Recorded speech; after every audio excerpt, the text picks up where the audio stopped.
என்னை பொறுத்த வரைக்கும் லிங்குசாமியே வந்து ஒரு ஹைக்கு தான்.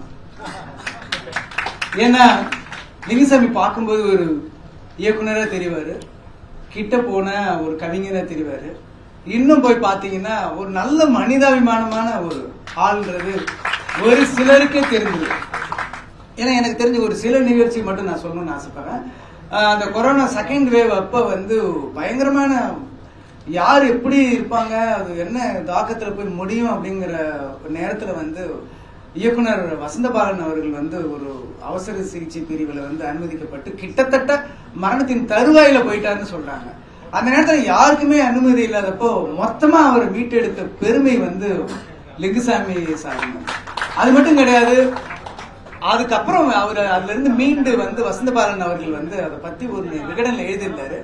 அந்த விகடன்ல வந்து அவர் சொல்லியிருக்காரு, எனக்கு எல்லாருமே ஒரே மாதிரி தான் தெரியுறாங்க, எல்லாருமே அந்த நீல கலர்ல அந்த அந்த ட்ரெஸ் போட்டுட்டு எல்லாரும் உள்ள வரும்போது என்கிட்ட என்ன நோக்கி ஒருத்தர் வந்தாரு, என்னுடைய கலங்கிய கண்கள்ல நான் பார்க்கும்போது ஒரு நீல உடை அணிந்த ஒரு தேவதையா நான் பார்த்தேன் அப்படின்னு சொல்லி, அது கிட்ட வந்தவன தான் தெரிஞ்சது அது என் நண்பன் லிங்கு அப்படின்னு சொல்லி.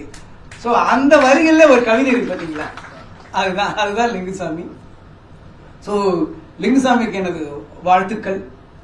அதே மாதிரி இந்த அவரோட கவிதைகள்ல எனக்கு ரொம்ப பிடிச்சது இந்த மாதிரி ஒரு 4 வரி கடைசி வரி வந்து அப்படியே மொத்த வரைக்கும் அது வரைக்கும் நீங்க பார்த்தது அப்படியே மாத்தி அமைக்கிற ஒரு வந்து ஆசையாய் வாங்கினேன் புத்தன் சிலையை. சோ ஆசை எதையும் ஆசைப்படாதுன்னு புத்தர் தான் சொன்னாரு. ஆனா புத்தர் சிலை வாங்கணும்னு ஒருத்தர் ஆசைப்பட்டாங்க ஒண்ணு இருக்கு பாத்தீங்களா, அந்த விஷயம் ரொம்ப அற்புதமா இருந்தது. அதே மாதிரி இப்போ பிருந்தாசாரதி சார் கூட சொன்னார், நான் அதையும் குறிப்பிடணும்னு நினைச்சிட்டு இருந்தேன்.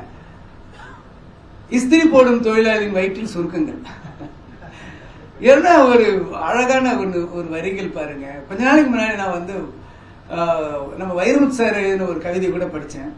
அதுல கூட ஒன்னு சொல்லியிருந்தாங்க, நெசவு நெய்யும் தொழிலாளியின் தறியில் நூல் நூத்தது சிலந்தி.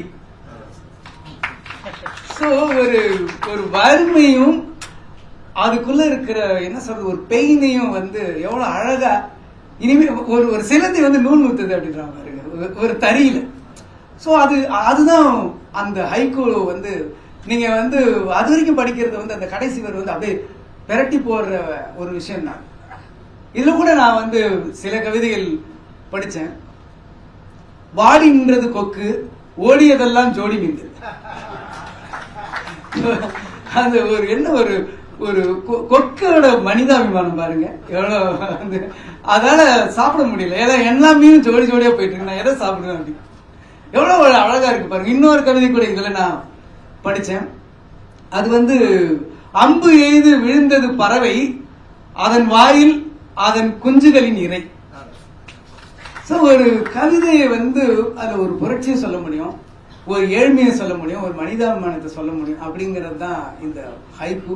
அதுல ஒரு பெரிய மேதையான கவிக்கோ அவர்களோட நினைவுக்காக இவ்வளவு வருஷம் நடத்துற சிவகுமார் சார், மேடையில் இருக்கிற லிங்குசாமி, பிருந்தாசாரதி எல்லாருக்குமே என்னுடைய வாழ்த்துக்கள். இதுல பரிசு பெற்றவர்கள் எல்லாருக்குமே என்னுடைய வாழ்த்துக்கள்.